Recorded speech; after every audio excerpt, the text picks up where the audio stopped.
The Comrade Show. Yes. Hello, my people. Greetings to you all. Yes.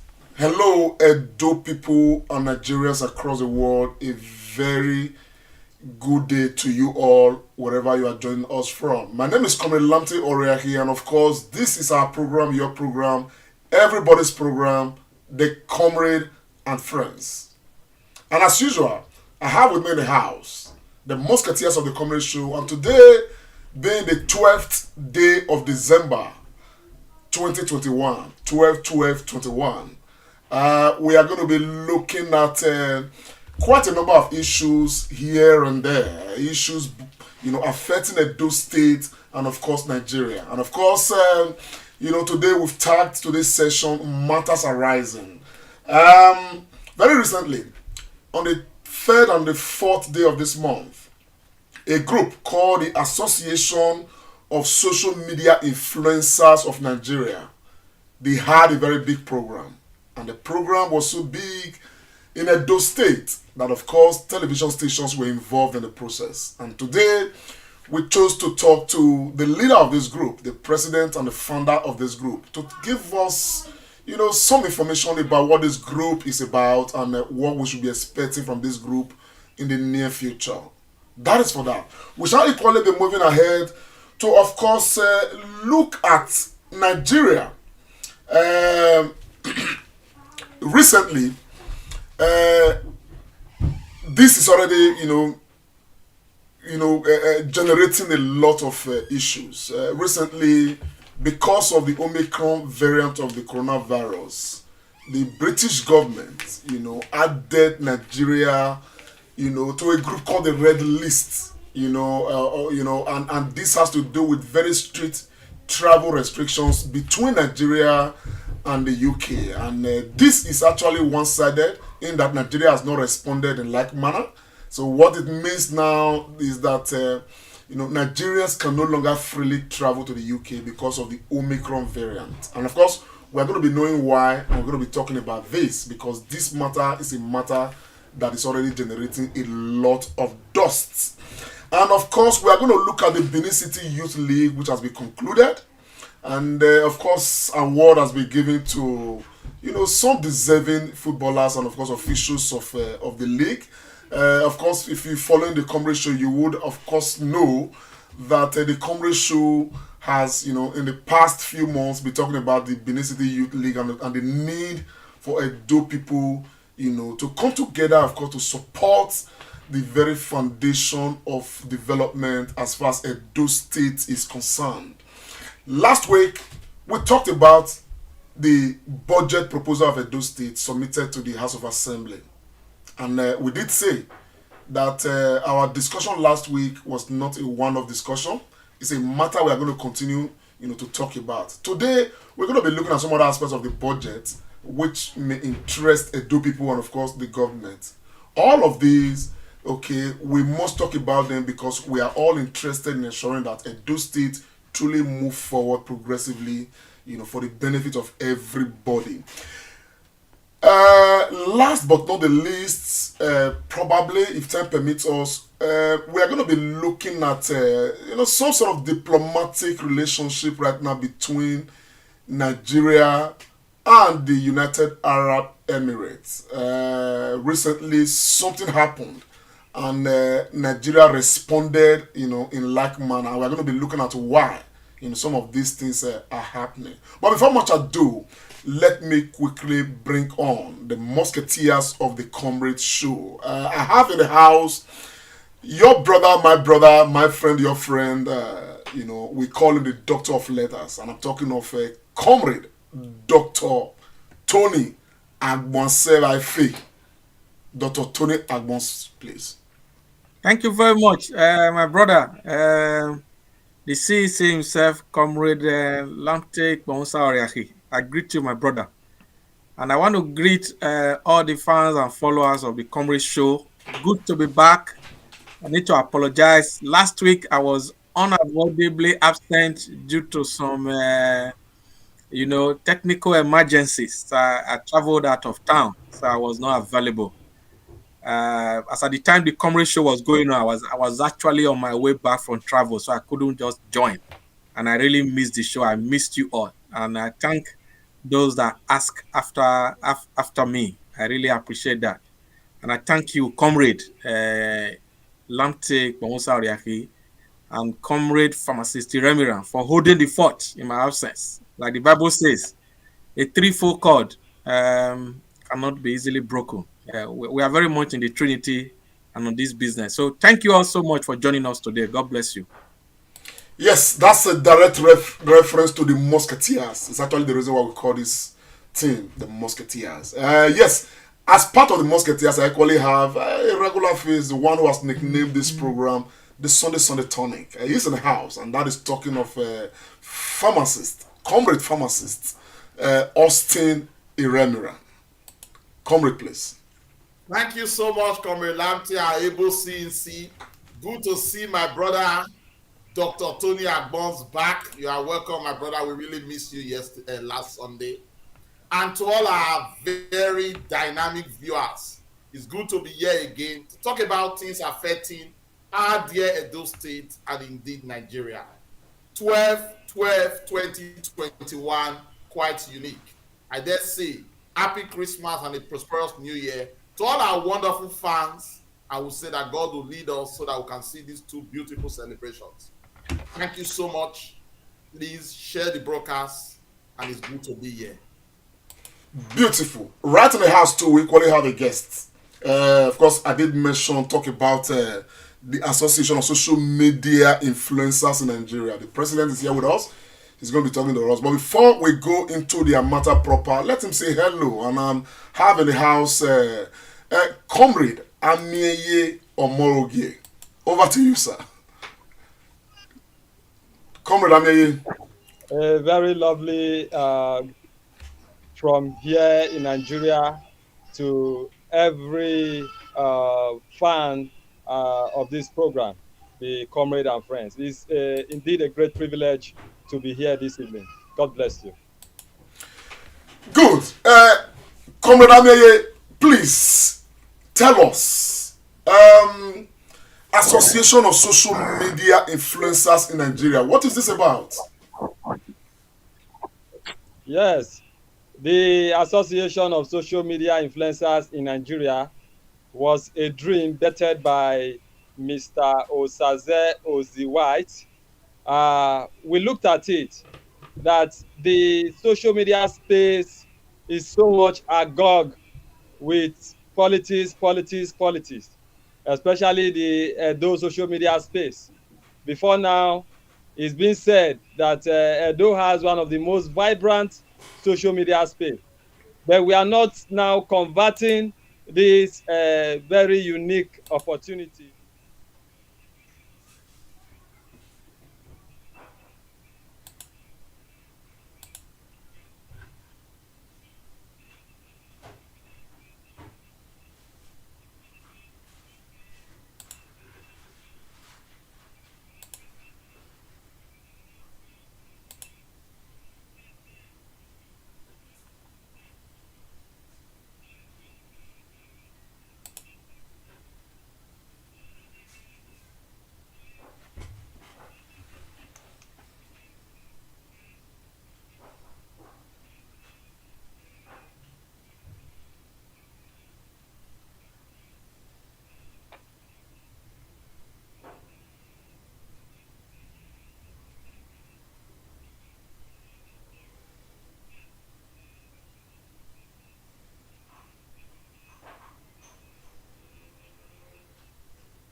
Dr. Agbons, I don't know if you have a question for Amieye. Yeah, I think some of our audience are putting on the chat that there's no sound. If we can look at that. Not many of our fans heard what Comrade Amienye was saying just now. I think the problem is still persisting. There is no sound at the moment. Okay. Please, viewers, let us know if the sound is back. If you Uh, can hear us, please just type yes. you can type yes. If the sound is back, please let us know if the sound is back. Uh, just let us know. Could it be that it is with Amiye's shot that we didn't have sound? Yes, the sound is The back, I sound is think. back. Yeah, sound is back. Thank you, Says no sound. our brother Daniel Aigbe. I think it's from Amieye's side. So hopefully we will get this sorted. Uh, Can we get Amiaye to talk and let's see? Amieye, if you can just rewind your answer to Lante's question again.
Yeah, I think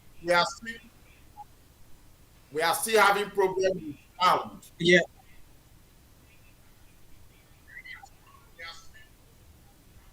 Okay.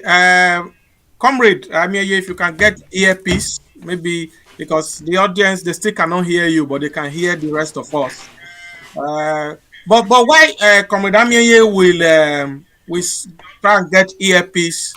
I just want to say that very recently I learned about the Association of Social Media Influencers in Nigeria. ASME, that's the acronym. And I tried to dig deep to understand. I said, which group is this one again? But coming to terms with the objective and the vision of this group, I believe is a laudable one, uh, quite interesting, because like Comrade Amieye was saying on Morege, some of our audience, you may not have heard him. There's a lot going on social media. In fact, a lot of information that before now don't get disseminated. Social media has, come to stay. Previously, it's only from TV stations and radio stations that you get to hear news. But as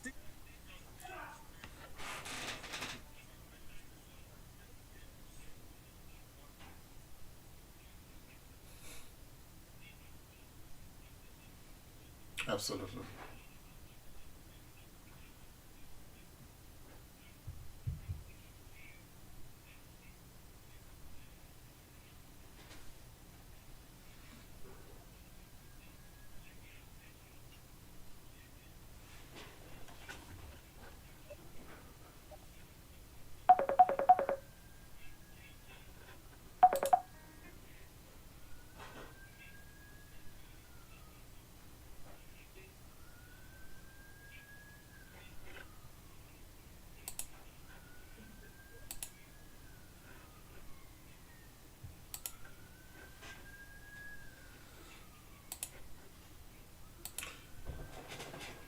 Yes, please, if you can hear us, please, can you just type yes? But meanwhile, let me quickly go to.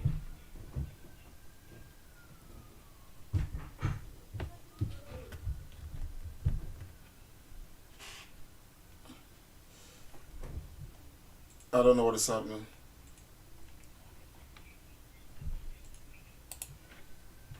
The Association of Social Media Influencers in Nigeria organized the maiden edition of a one-day social media summit and award night to honor some social media influencers, with Best Mbiri of Independent Television and Radio being one of them. In a message, the special guest and Governor of Edo State, Mr. Godwin Obaseki, represented by the head Edo Jobs, Mrs. Ukinebo Dari, congratulated the organizers of the event and noted that social media has provided a voice to the voiceless, and also promised that Edo Jobs will do its best to support and partner with the association. Edo Jobs is open for partnership with you guys.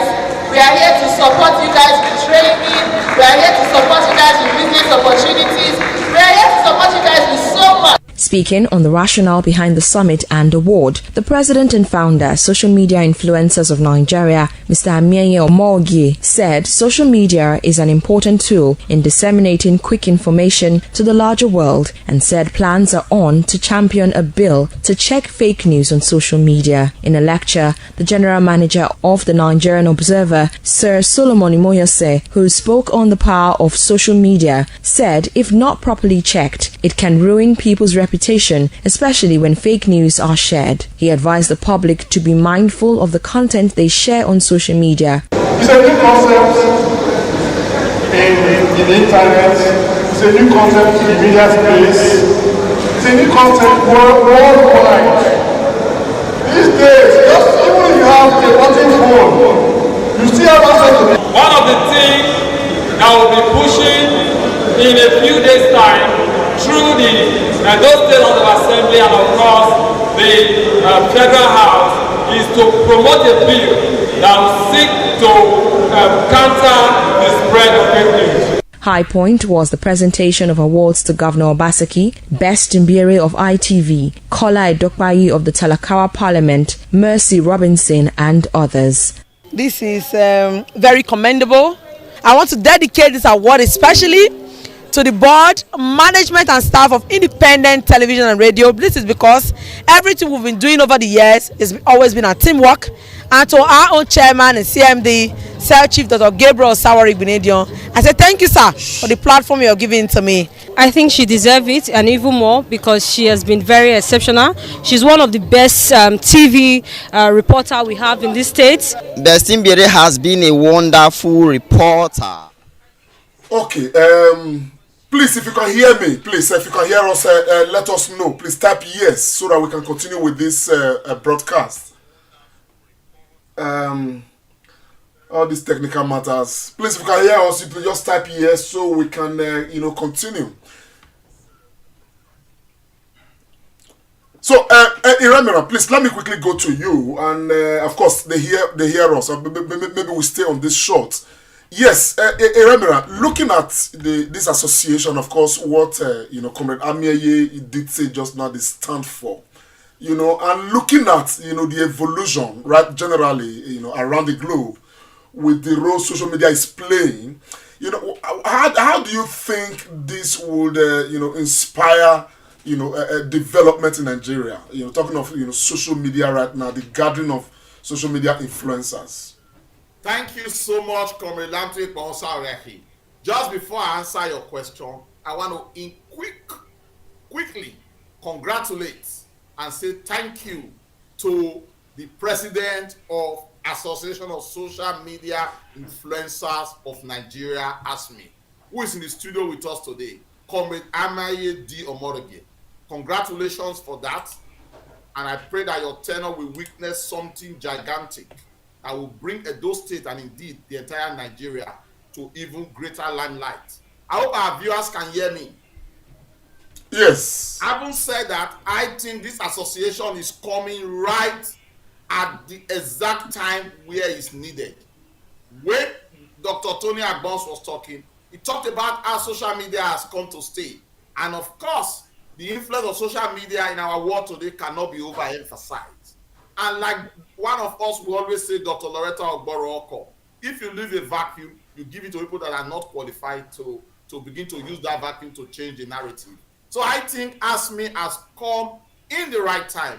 And in the course of the president talking to us, he said something that is very touching about fake news. And of course, there are so many fake news out there. So with this association coming, I believe it will grow. So give a template for everybody that wish to operate within the social space to follow their norm. It couldn't have happened in a better time than now. And even as we are coming to the end of the year. Remember, Comrade Lamte, it was the election of Governor Godwin Obaseki that set a barometer for all media players and social influencers in Edo State. We all came out in our drone, and since then we've been let loose. So it is better, it is timely to have an association that puts everybody together and gives a sense of direction. As for the president, I don't know if he's still listening.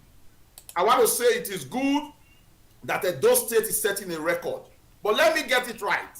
Association of Social Media Influencers of Nigeria.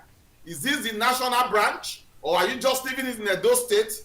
I would suggest, if you are the first to do it, which I think you are, it will be good to give it a national outlook so that your ESCO will be the national one, and you can then begin to set chapters across the different states in Nigeria. It is an opportunity that must not be missed. Let us catch it properly. But for my first impression, I am very, very happy. Looking at the visuals, I think you set a template. I can only say kudos to you and your team. Yes, let's allow Amir to respond to that. Comrade, please, could you respond to that? Is this having a national outlook already, and it's headquartered in Edo State, or what is the framework like? I don't know. Have we lost Comrade Amir? It's frozen. It's frozen. But I think.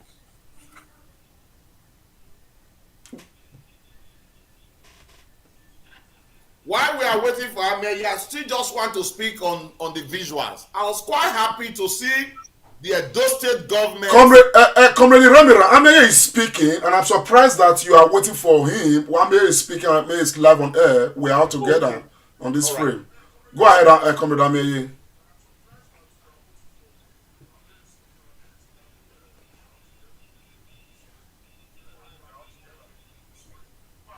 I think you have to take Ameye out, let him log back in. He's out of sequence. Austin, you can go on with your analysis while the comrade takes him out so that he can log in back again. Yeah, Comrade Lante, we can't hear Ameye at all.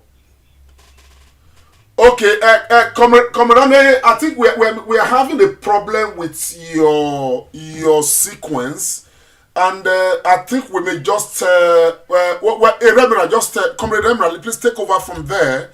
Hopefully we're able to sort Amir out before the end of this broadcast. Go ahead, sir. Over to you, Comrade Remira. You were on... Thank you so much, Comrade Lante. I believe we are going to get Amir back because it's very important that he talks to us today. But I was just going to say that I want to commend the Edo State government. I think they were ably represented. There was a commissioner there. And with the awards that were given to everybody, it looked as if it cut across all stratas and sphere of entertainment and news in Edo State. I think I saw that wonderful reporter from ITV picking an award. I think overall, this is absolutely fantastic. It is high time that we come together as collectively to have a template, especially to be bounded by some rules and regulation, because social media has come to stay. I dare say probably in the future, maybe that course that we used to study mass communication will become social media communication. What do you think about that, Dr. Tony Agbons? We are in a digital age, and like I said, once you have a mobile phone in your hands, you are good to go to broadcast.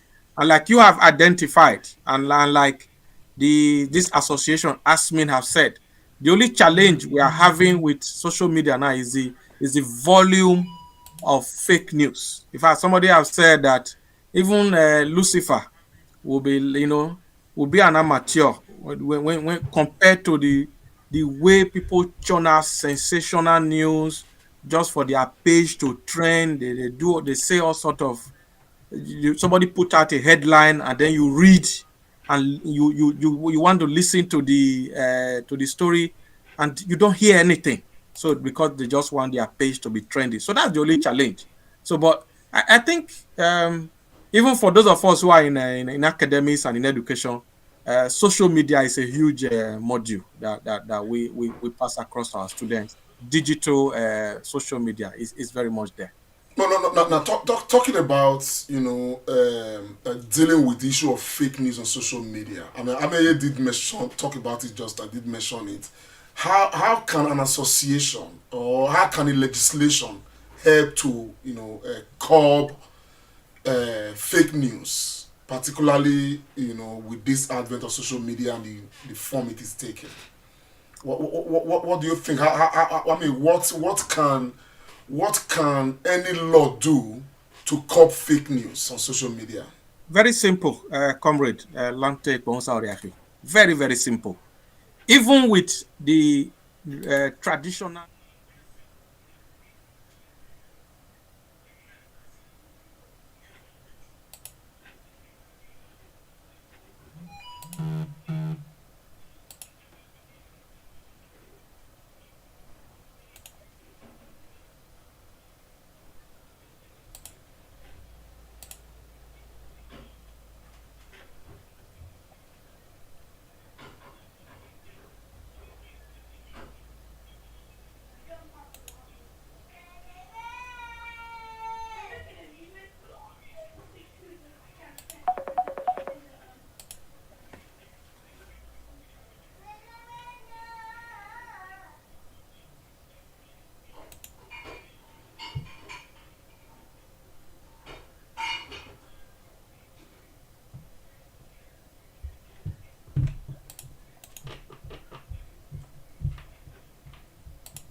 Yeah, let's not go further. Dr. Tony Agbons, even whilst we were talking, there's no sound.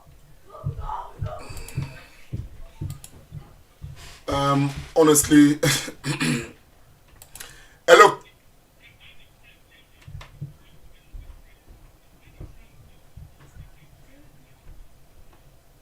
It's very strange. Please, can we hear me? Because the audio here, I mean, we're hearing each other. I don't know why the transmission is not live. Can we hear me? Please, if you can hear, just say yes. Yes. And that's why it's a bit strange for me, and it's very difficult to deal with.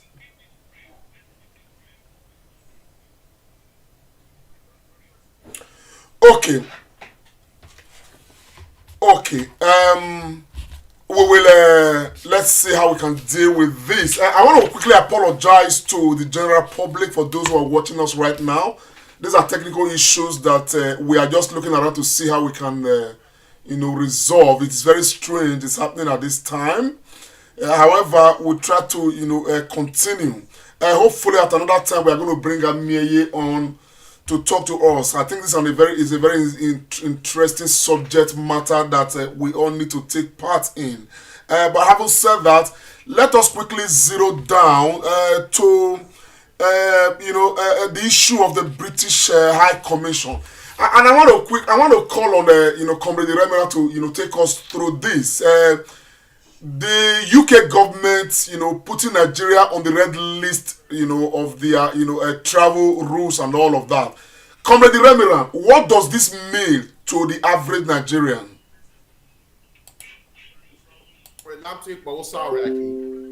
We talked about this briefly yesterday, last week. We just gave an intro when the British government banned Nigerians, not really banning, but saying that those coming into the country, we have to quarantine for 10 days. And the payment or the hotel bills will be carried by those that are traveling. For those people that are residents here, even though you are double vaccinated, you have to be quarantined for 10 days. And that has huge economic impact. Also, too, for those living in the UK, who traveled to Nigeria, when coming back, would have to quarantine again for 10 days. It might be well for those that are working in government agencies, but what's the story for those working in private agencies and those running their own business? So it's huge. Apart from the embarrassment to our great country, Nigeria, it also carries huge economic impact, and things have gone AWOL. We talked about Nigeria responding, but over the week we heard the Minister for Information speak on this, but it was just all expressing concern and regret. And even the Minister for Health also spoke about this. But since then, we've not heard anything from our government in terms of retaliation. But I think it will be difficult. Like we said last week, we have put ourselves in a difficult situation, and as they will say in pidgin English, they don't see us finish. Nigeria has a huge economic role to play in Africa, and even in Britain, where we have strong bilateral ties. One would have expected a serious consideration, negotiations would have gone into this. And above all, who dare say that Omicron is more in the UK than it is in Nigeria? Granted, it was first, the issue of Omicron was first brought from the scientists in South Africa, but there is no relevant research at the moment to suggest that it started from South Africa and is only in Africa. It's everywhere at the moment in the UK. So the rush to give that banning and that restriction was done hastily, and at best was done with lack of respect. Some Nigerians have also called that Nigerians should retaliate in quick succession and tooth for tat, but we are still waiting. I dare say, because of the way our country is and our leaders, I don't think that would happen, because they want to think about themselves and how they travel to this place. So in all, it is not something good.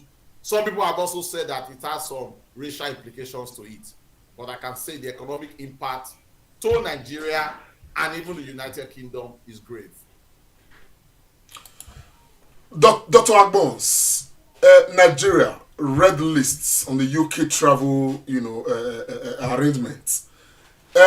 Is this fair to Nigeria or to Nigerians, particularly looking at the number of Nigerians who are here? And one funny thing about this program is, they floated the issue of vaccination. People have had their first, dose, even some have had the second and all of that. People are fully vaccinated, and yet when they travel to Nigeria, they are coming back to the UK. It's a problem for them to go into the UK. They have to equally follow through the same process, that those who have no history of vaccination will follow, as well. Is that fair, looking at this situation? Thank you, Comrade Lante Ponsauriaki, and my brother, pharmacist Remira, for the analysis you have put on the desk. It is not fair at all. That is my straightforward answer. And like Austin have said, it's all part of the sea finish, because in international politics, and some nations are respected. I think Africa is being used as a scapegoat over this Omicron variant issue, and it is so unfortunate.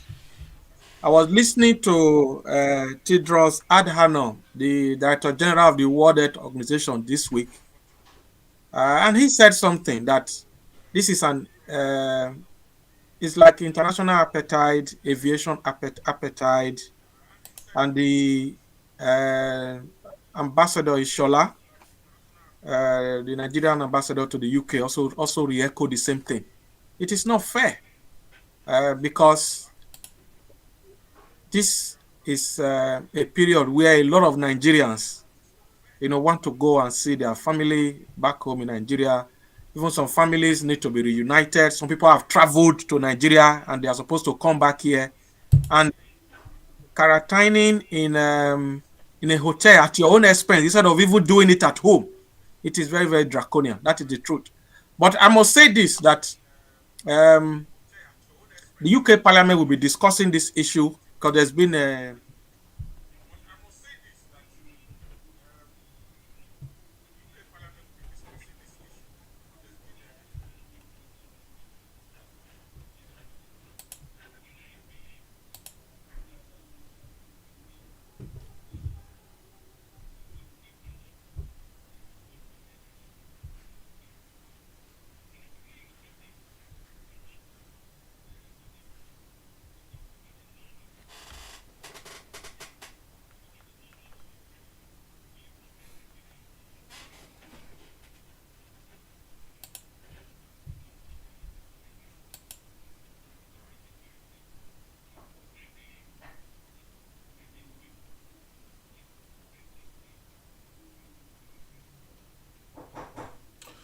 Comrade Iramira, I want to play, I have a footage here, where the British High Commissioner to Nigeria, was talking about this and trying to defend the policy of the UK government on this particular subject matter. Take a listen and, of course, tell us what you make out of it.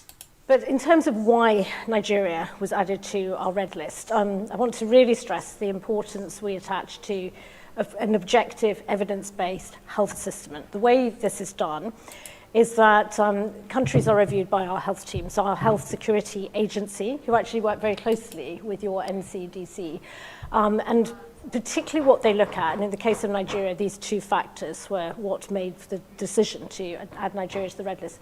So the first is, as of the 4th of December, when the decision was taken, there were 21 cases. This report is credit to Channels Television, please. Travellers coming from Nigeria to the UK. 19 of those were direct travel links. So in other words, people who got on a direct flight, obviously either from Abuja or Lagos, and 2 were Nigeria was part of their travel itinerary. That was the second highest after South Africa. So that's the first factor. The second factor is because we have such a strong relationship, the volume of travel from Nigeria to the UK is very high, much higher than many other African countries or Middle East countries. You're one of our biggest markets, and for BA, this is one of their most profitable routes. That's because the volume of traffic is extremely high. So that was the health assessment that determined why Nigeria specifically was added to the red list. There are other factors taken into account, but in terms of this decision, those were the 2 most relevant factors. So I wonder now, listening to people say that this is some sort of discrimination, and they look at the figures for the European countries as well, which, I mean, you see that cases are increasing in Europe as well, and I wonder, when will that be done to European countries such that they look at that red list and they don't just see African countries? So no, I completely understand that, and you're right that we are reaching a point where we've moved from cases being imported to what we call community transmission. So in other words, people who haven't travelled at all are now starting to contract Omicron, and that is happening in the UK, and it's happening in many European countries, but that's almost like stage 2. So stage 1 for us, and the reason we did it was at that point we felt we could take preventative measures, very quick preventative measures to protect the border, to try and prevent us getting to that point of community transmission. And secondly, and crucially, because this is a new variant, and our health security agency have described it as a variant of significant concern, as indeed WHO has, and very high risk, we needed to buy some time to assess 3 things. Number 1 is how transmissible is this new variant, and evidence from South Africa suggests it is much more transmissible than either Alpha or Delta. Secondly, how viable are the vaccines? Will they still protect us in the way they have against Delta and Alpha? And then thirdly, what's the impact of this variant? How ill will people get as a result of contracting it? So those are the 3 issues we're now working intensively on, including with Nigerian scientists, South African scientists. So it's essentially to buy a piece of time. So I'm not disputing that Omicron is now in European countries, in many countries, because we're at the stage now of community transmission. But we needed this period of time, and particularly because Nigeria is such a huge market, volume of travellers, to try and prevent imports of new cases whilst we do this assessment. So earlier on you referenced the WHO, which is an organ of the UN. So we've had the UN, the head of the UN speak about this. You had the WHO as well. You've had the Nigerian government speak about this, the National Assembly, the Nigeria Governors Forum, the Nigerian Association of Nigerian Students, I should say. And I mean, the common thread is that they are all against it, vehemently against it, I should say. In fact, the UN Secretary General used the term travel apartheid. So there's a lot of that you're receiving right now, the UK government as well. How are you internalizing all of that? Well, because of that strength of reaction, I wanted to reassure myself that the evidence on which this is based was valid and evidence based and based on the health assessment. So, as I said at the beginning, I completely understand and acknowledge the frustration, the anger, because it has a very, very direct impact on many, many Nigerians' lives because of the links between our two countries. The impact in Nigeria is significantly more than it would be in many other countries, particularly at this time of year with travel plans for Christmas and also for students, and we'll come on, I'm sure, to students. So I have looked at this closely. I'm not a scientist, but I wanted to be confident before doing this interview that I felt I could understand and explain it. So as well as explaining, as I did before, about Nigeria being the second highest number of cases coming from Nigeria and because of the volume of traffic, on the point about is this discriminatory, which is, it's a fair challenge, I think I can say confidently it's not. When the UK was the epicenter of the Alpha variant, we took some very tough measures ourselves to essentially cut ourselves off, and we banned all but essential travel from the UK. So that was a very, very tough decision for us.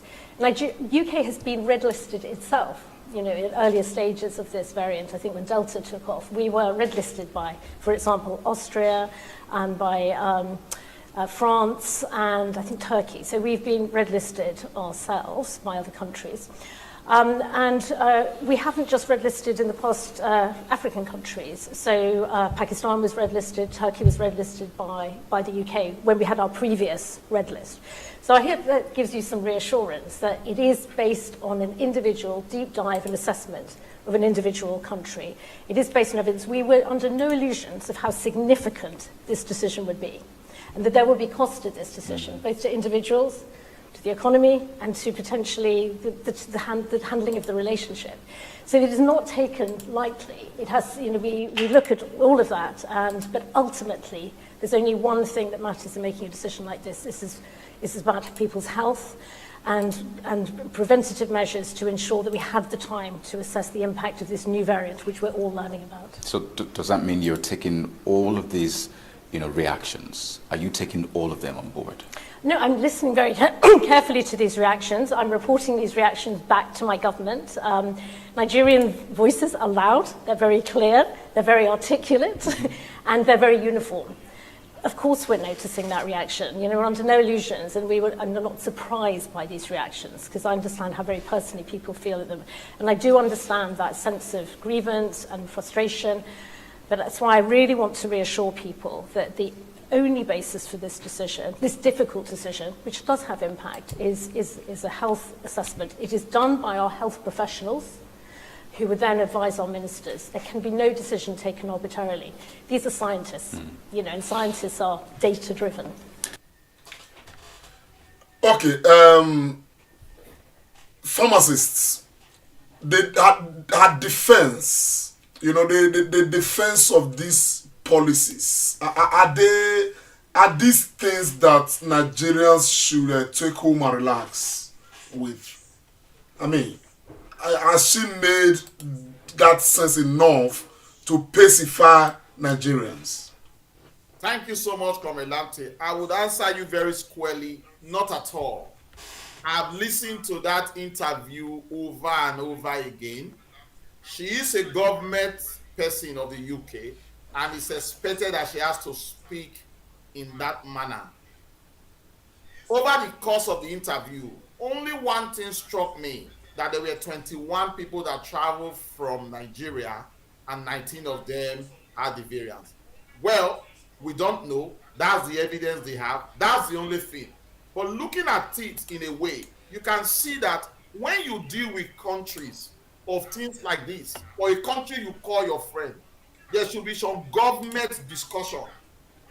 The Nigerian government, and indeed the Ministry of Health in Nigeria, were not even put in the know that something like this was going to happen. You ask me, how did I know? I know because of the response from Nigeria. So if this was discussed at that international and diplomatic level, there would have been a diplomatic approach to it. So even the Nigerian government were caught unawares. Probably maybe the British people were trying to play to the gallery and hastily made that decision. Anyhow you look at it, Comrade Lamte, either bend or break, it was an hasty decision. And many people will argue it was made in haste because they have no respect for us. And that comes back to what we do back home. It's how we place ourselves where we are in the Committee of Nations that will make us have that respect. Coronavirus has been ravaging, and it has killed loads and loads of people in the West, even more than in Africa. Of course, you can argue that what's our NCDC doing, where our data and all those stuff. But to put it squarely, I think, just to recall what I said before, they don't see us finish. Africa means nothing to them, only economic terms and economic value. And like she said, you can see that she's trying to go from one place to the other, not really making a point. A friend of mine traveled last week while this ban was on and said that the British Airways, the entire seat was empty. So even the British Airways are losing money. This goes back to say that this was ill-conceived. Probably because it was from Africa, let us just whip them quickly and put them into bid. So overall, it is totally unacceptable. And I tell you another thing, Lamte. If they have said those traveling to the country can come and be quarantined in a government hotel without them paying their money, that's also understandable. But it looks a bit that they were very vexed and quite annoyed. Not only do they want to subject you to ill-treatment for traveling, they also want to leave you in an hotel where you have to pay. And I understand that a night is going to about 80 to 100 pounds, which means to stay in the 10 days, in that 10 days, you'll be paying between 1,000, 1,500 and 2,000. There is no fairness there. And South Africa seems to be criticized or even responding and doing the right thing. That the variant was found in South Africa doesn't necessarily mean that it's origin only to South Africa. And some people also argue there are other countries in Europe who had it as well, but they were not banned. So it's a big lesson for us. I would have expected that Nigeria react quickly, tooth for tat, just to send a message that we have come of age. But you know, our country will not do that because they travel in their droves to the UK. Their children are here, all of them are here, so they are probably scared of whatever repercussion. Just to put it squarely, the decision by the British government to do that, to me, in my view, was rather in a haste and at best an act of syphilis. Dr. Agbons, I was actually going to talk about how should Nigeria react. Though this matter has been some days now, leading to over a week and all of that. From your own perspective, looking at the situation we are in right now, what should Nigeria be doing for the interests and for the integrity of the Nigerian state? Because at the end of the day, travel is not just a one-way traffic. Nigerians go to the UK, British people come to Nigeria, and as it were. And now we have been restricted to travel to the UK and all of that. And yet, our door is still open for the British people to come in freely. What should we be doing right now? I think the pharmacists have already said this. I will just reiterate that.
think we are getting information that we have lost sound again. I hope we've not been hacked. Huh? I hope we've not been hacked. I think we are getting information that we have lost. I honestly don't understand what is happening here. There's no sound since Dr. Tony Agbon started talking. Oh, yeah? All the things that Dr. Tony Agbon said was not heard by our viewers. I don't honestly know what is happening here, to be honest. Felicia Agboegbe said the internet get malaria today. It's possible. Maybe we'll just stay on this frame. But can we hear us, please? If you are there, can you hear us? I hope not say the voice is bad. Okay. Okay. Over to you, Dr. Agbons. Go ahead, sir.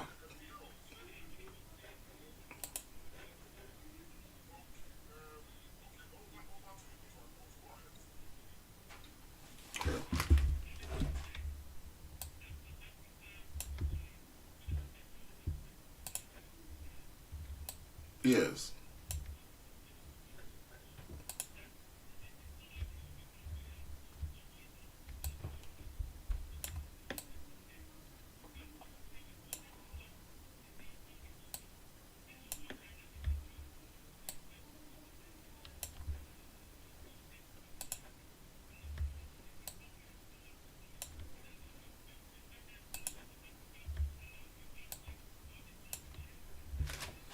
Dr. Tony Agbons, no sound. Comrade, can we go out and just re-log in again? Because Loretta said, please keep the plane frame. But I think we can hear. Please, can we hear Dr. Agbons, please? On this frame. Dr. Agbons.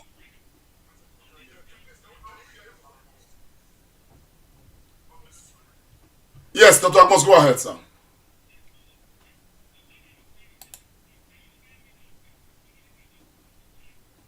Dr. Agbons, they said no, they said you should check your mic. Austin, can we hear Austin? Austin, speak, please.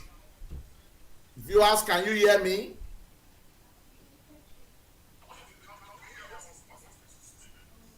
Can you hear me, viewers?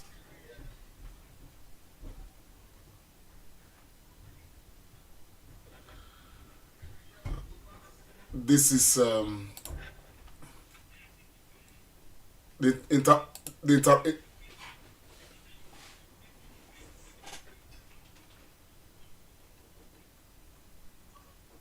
Tony, continue. Let's see if they can hear you.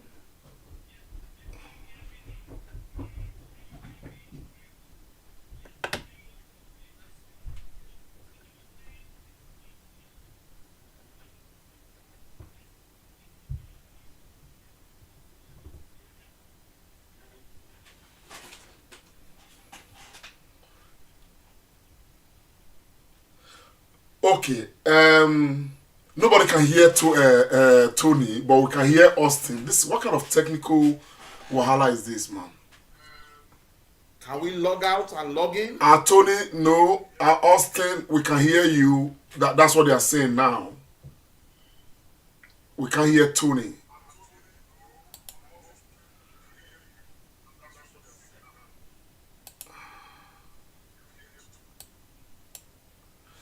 Okay, yes, viewers, I just want to quickly apologize for, this break in transmission and all the issues we'll be having. And I want to apologize that we have to, of course, take some break right now to see if we can sort out things. And if we could, in few minutes, we shall be back on. We just want to check the back room and see what is not right. But apologies for this disruption. We cannot explain right now exactly what is happening. I quickly want to apologize, and of course, let's see in the next few minutes if we can get this thing sorted.